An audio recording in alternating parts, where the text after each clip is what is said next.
Silver hit $67, I believe, after having traded 121 a couple of weeks earlier. Now, it was up today. It closed about 77.65. But the media, again, is trying to scare people out of gold, trying to scare people out of silver. One of these flash crashes, there's like a panic and there's a big drop. What I think affected silver was margin calls in crypto. That means the bubble has popped. Buy your gold and silver over the weekend. We've had this big correction. We typically have rallies on Mondays where we get strength coming out of Asia because that's where the real buying was or has been. Silver prices still below $80. Hard to imagine. I'm now saying that it's cheap. And $5,000 gold. 5,000 is the new 4,000. Tokenized gold is digital gold. It's real gold. The token is just the digital representation that you own the gold. It's negotiable. Tether knows this. They're the biggest issuer of US dollar-backed stablecoins, yet they're now the biggest buyers of gold. They just bought gold.com. During bull markets, the biggest moves tend to be down in single days. That's why we've seen some huge drops in gold and particularly silver prices in recent weeks. These are big drops in a bull market. They're designed to scare you out, to get the weaker longs to throw in the towel and sell their gold and sell their silver. Right? It tests the metal by trying to scare people out, trying to get you to throw away a winning hand. That's why I've been doing a lot of these updates, and I've been on X encouraging people to buy these dips. In fact, yesterday, when I posted on X, silver hit $67, I believe, 67 after having traded 121 a couple of weeks earlier. Now, it was up today. It closed about 77.65, which, is a nice day up, but still way down. But the media is still talking about the silver bubble and how the silver bubble popped, and it was crazy that silver went to 121. Look, it was a bit crazy how quickly it went to 121. But what's even crazier is that it took that many years to get to 121. It should have been there earlier. And it will be there again. It will be there a lot sooner than people think. But sharp sell-offs often look like trend reversals when they're actually liquidity events. As Peter Schiff argues here, a nearly 45% silver drop from $121 to $67 can reflect leverage unwinding more than fundamentals. Historically, commodities in bull cycles experience multiple 20 to 30% corrections before new highs. Gold did this repeatedly between 2009 and 2011. Media narratives often label volatility as bubble bursts, even when long-term supply deficits remain unchanged. For investors, panic selling usually transfers assets from retail to institutions. Next, Peter Schiff connects this volatility to mining stocks positioning. But the media, again, is trying to scare people out of gold, trying to scare people out of silver. Meanwhile, I think what's going to happen before we hit a new high in gold or silver, I think we're going to hit a new high in gold and silver mining stocks. They were up nicely today, about 5.5%, 6%, but they're still way off their highs. But given that gold and silver are still way off their highs, silver is what? Got to be like 20% off. Gold's still about 10% off its highs. I think as they make new highs, the mining stocks will make new highs first, because I think one of the reasons that investors were so reluctant to buy the miners is they were worried about a big drop in the price of gold or silver because they kept rising. Well, now we've already had the big drop, right? It's now behind us. And so I think people ultimately won't be afraid of another drop when the drop already happened. And I think we'll have a bit of a slower rise this time that'll be more sustainable. And I think that will, give a good opportunity for the mining stocks to get some real traction. So you get one of these flash crashes, there's like a panic and there's a big drop. This has been a very orderly decline. Mining stocks often move before metals themselves, signaling capital rotation beneath the surface. Peter Schiff highlights miners rising 5 to 6% in a single session. something that historically precedes commodity breakouts, like in early 2016 when the GDX ETF surged nearly 150% before gold peaked. Investors avoided miners due to downside volatility risk, but corrections typically reset valuations and improve forward earnings leverage. If gold remains within 10% of highs, while miners lag significantly, the sector may represent asymmetric upside risk. Next, Peter Schiff suggests forced selling may explain silver's decline. I think where there might have been some panic was in silver. Silver prices, there was panic, not Bitcoin. And in fact, one of the reasons that I think that the price of silver was down so much yesterday, it was down, I don't know, like 20% in one day. There was no real news that would have affected it. What I think affected silver was margin calls in crypto.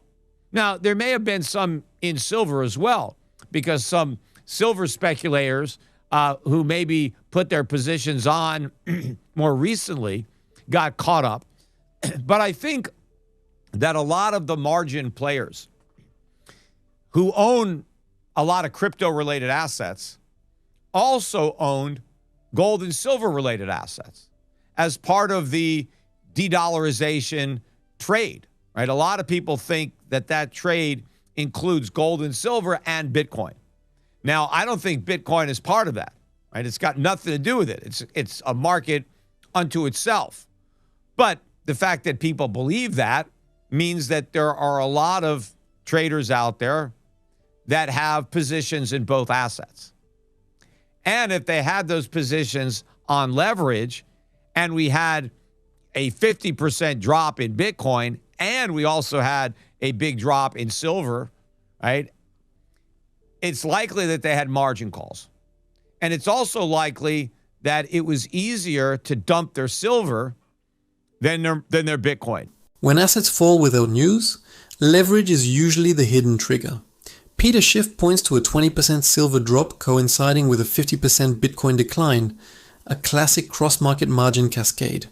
This happened in March 2020, when gold briefly fell alongside equities during liquidity stress despite strong fundamentals. Leveraged portfolios often force investors to sell liquid assets first, and silver futures markets provide that liquidity. For portfolio managers, this reminds us correlation spikes during crises, even among unrelated assets. Next, Peter Schiff explains how forced selling reshapes long-term perception of gold versus Bitcoin.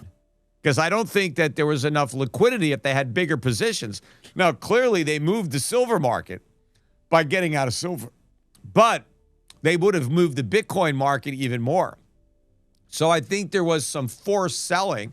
And of course, you know, the traders can see that. They drop the bids. They know that there are sellers that have no choice, so they back away. And whoever sold out yesterday because they had no choice got a lousy price. But all this, I believe, is going to be bullish for gold and silver. Because I do think that for many years now, the Bitcoin, promoters have created a cloud over gold and silver. That Bitcoin was being promoted as superior to gold, not just digital gold, but something that's better than real gold. That whatever you think real gold is going to do, digital gold will do it better. And so people were buying Bitcoin who might otherwise have bought gold because they thought they were doing something smarter, something better. And the fact that gold went sideways for so long just reinforced that idea because it was being reinforced by the market itself. Gold was doing nothing and Bitcoin kept going up. So that was validating the thesis that gold's time had passed and the new times belonged to Bitcoin, right? Gold was dead, long live Bitcoin, right? And I kept saying, no, that's not the case.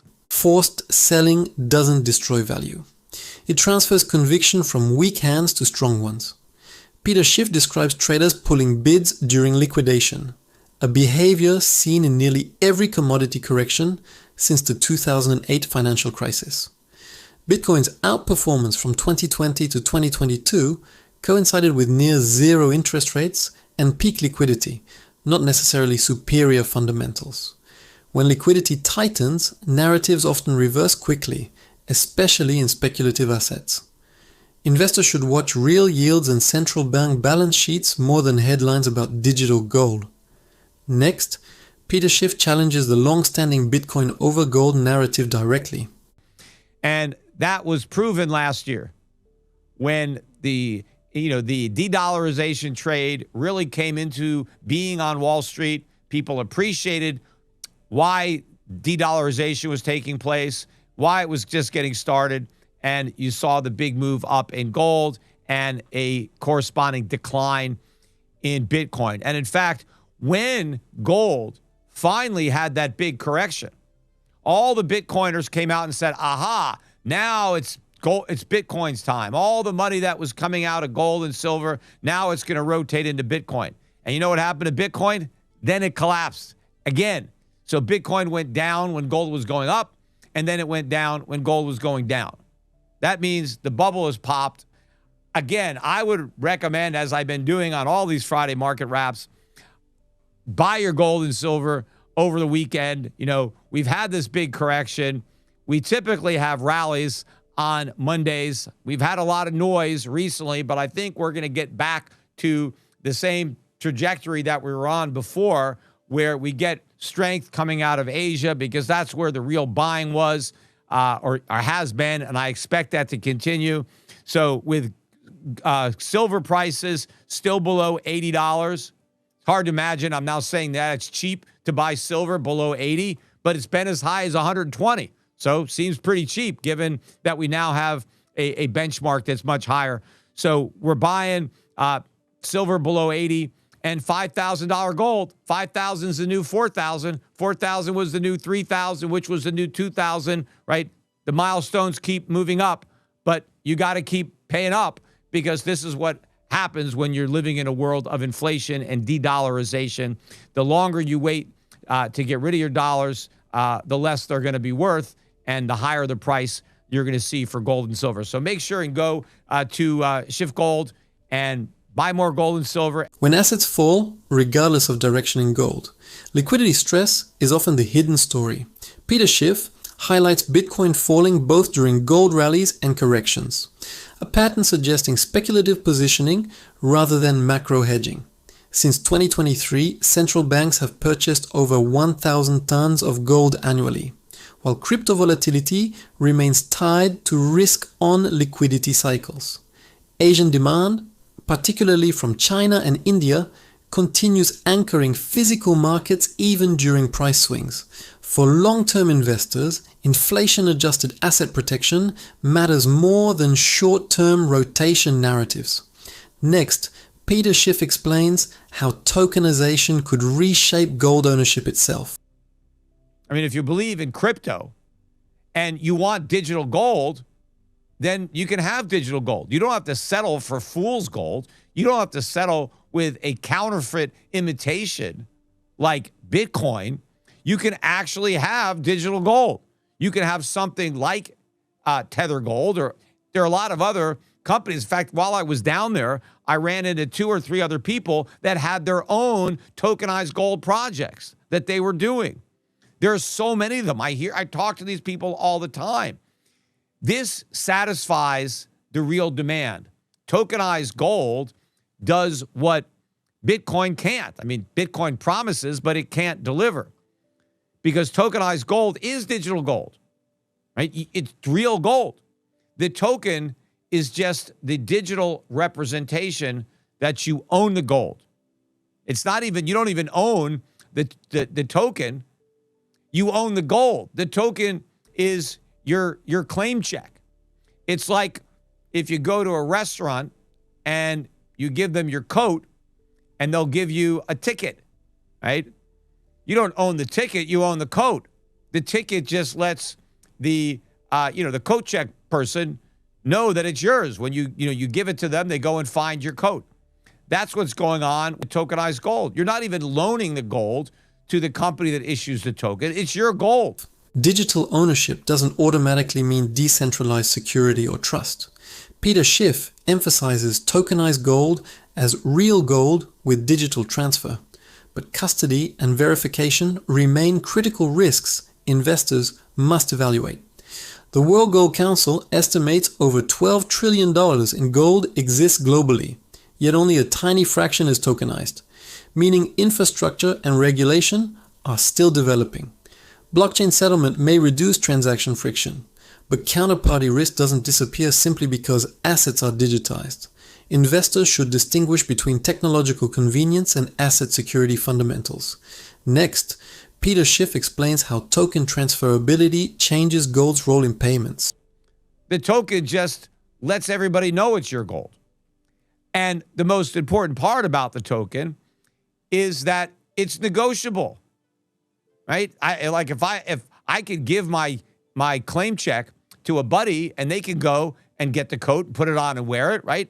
They're not going to check the ID. As long as you got the ticket and you go, they're going to give you the coat, right? So the ownership of the coat goes with the claim check.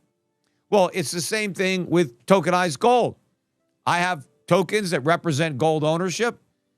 If I want to give either as a gift or as payment for services or a remittance that I'm sending back to my family, if I want to send money to somebody, I can send gold. I don't have to send the physical gold. The physical gold sits in a vault. In the case of Tether Gold, it's buried deep in a mountain in Switzerland. Pretty safe place, right? You don't have to go to Switzerland and dig your gold out of that safe, that vault in that mountain. All I have to do is send somebody the claim check so that now they own the gold that's in that mountain, right? And they don't have to get it. They can give it to somebody else. Payments innovation often succeeds only when trust infrastructure matches technology.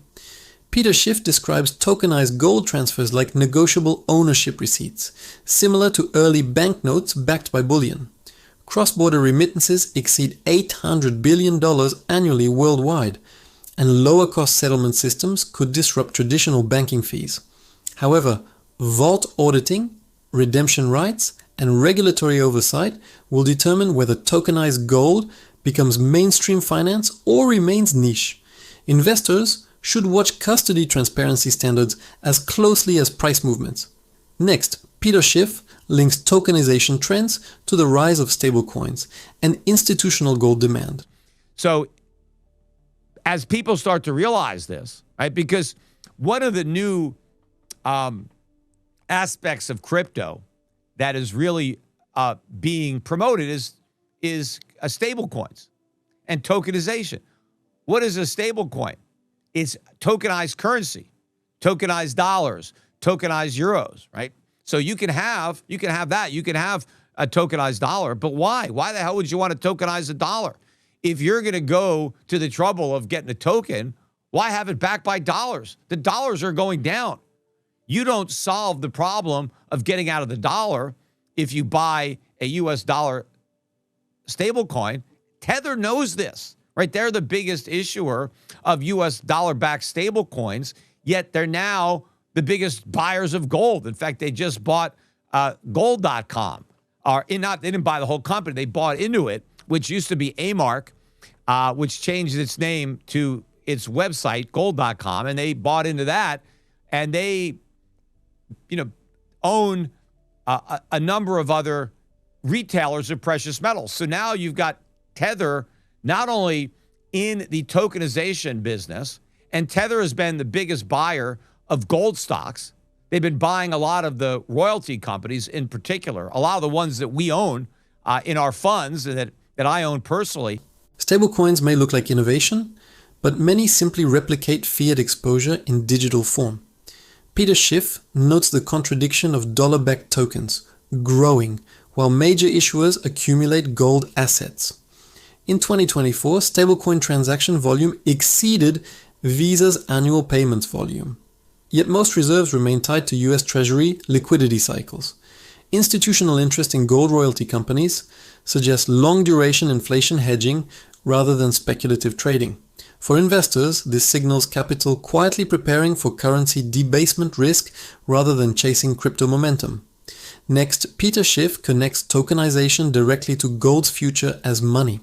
But now they've made their first foray into the retail of physical precious metals. So they're kind of bringing together physical precious metals with their token, which is exactly what I'm doing with T-Gold. It's the same idea. They're just obviously able to do it on a bigger scale. But as the attention in crypto is focused on tokenization and stable coins, this is the perfect time for gold to shine and the perfect time for gold to show that it can do what Bitcoin can't, that it can be digital, that digital gold is not Bitcoin. Digital gold is gold that's owned or the ownership is recorded digitally. So that if I want to engage in commerce, I can do so with gold. One of the reasons that people haven't used gold over the years is because it wasn't convenient. It was more convenient to use dollars than to use gold. But what people have done with gold is used it as a store of value because there it really outshines the dollar. If you hold dollars, you're not storing anything. The dollar is losing purchasing power, as referenced or explained with the Dow. Wall Street rarely admits when technology strengthens an old asset instead of replacing it. As Peter Schiff points out, tokenization may modernize gold without changing its core role in portfolios. Stablecoin transaction volume exceeded $10 trillion in 2024, proving digital settlement demand is real, but the backing asset determines long-term value. If tokenized metals gain adoption, capital could rotate from speculative crypto into commodity-linked digital assets. Investors should watch fintech commodity partnerships closely because infrastructure often determines leadership cycles. Next, he hints at why purchasing power comparisons matter more than price charts. You can buy a lot less of the Dow today than you could 25 years ago if you have dollars. But had you been saving your gold over the past 25 years, you could buy a lot more of the Dow.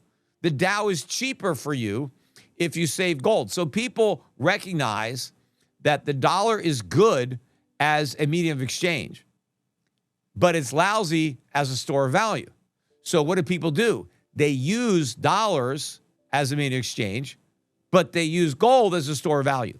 But what tokenization allows, and the internet, is it allows people to use gold for both a store of value and as a medium of exchange, because it's actually better than the dollar at that too. But now that you have this technology where people can instantly transact in gold just as easily as they can in dollars, and in fact, you don't even need a banking system now. You can do commerce. You can engage in commerce without even having a bank account. You can have an account where you have your gold, or you can have your tokens in your wallet, and you can have as much functionality as if you had had a bank account. But you don't have to pay for a bank account. Purchasing power, not price, is the metric long-term investors quietly track. As Peter Schiff notes, comparing gold to equity indices reveals currency erosion more clearly than CPI reports. Since 2000, the Dow rose roughly 3x in dollars, while gold rose over 7x, showing how inflation reshapes asset comparisons. The Federal Reserve's zero-rate era from 2009 to 2021 accelerated this divergence by expanding liquidity faster than productivity. For portfolio builders, this reinforces why holding only cash equivalents exposes savings to silent dilution risk. Next, he connects this purchasing power argument to banking system dependence. And you don't have to be a creditor of a bank. When you have a bank account, you've loaned your money to the bank, right? Now, you count on insurance, government insurance to protect you, but you really don't have much protection because inflation is going to wipe you out. But with gold, you don't have to worry about inflation because nobody can inflate gold, right? Gold, the supply of gold is going to grow very slowly over time, and the population will grow by at least that amount, if not more. So gold is a reliable long-term store of value, but now it's being turned into a very efficient medium of exchange, even for micropayments. You'll be able to get paid and pay in gold much cheaper than you could in any cryptocurrency like Bitcoin. And you probably, at least as cheap, if not cheaper, than using the banking system. So there's no reason for Bitcoin when you have gold.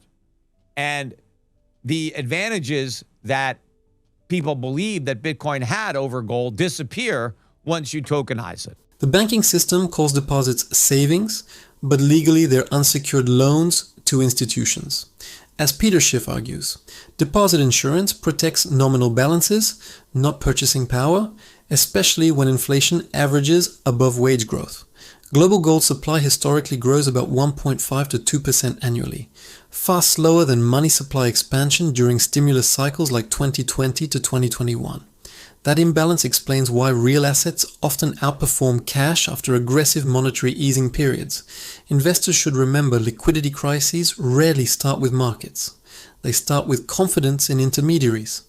Next, he challenges the narrative that crypto alone solves financial trust problems.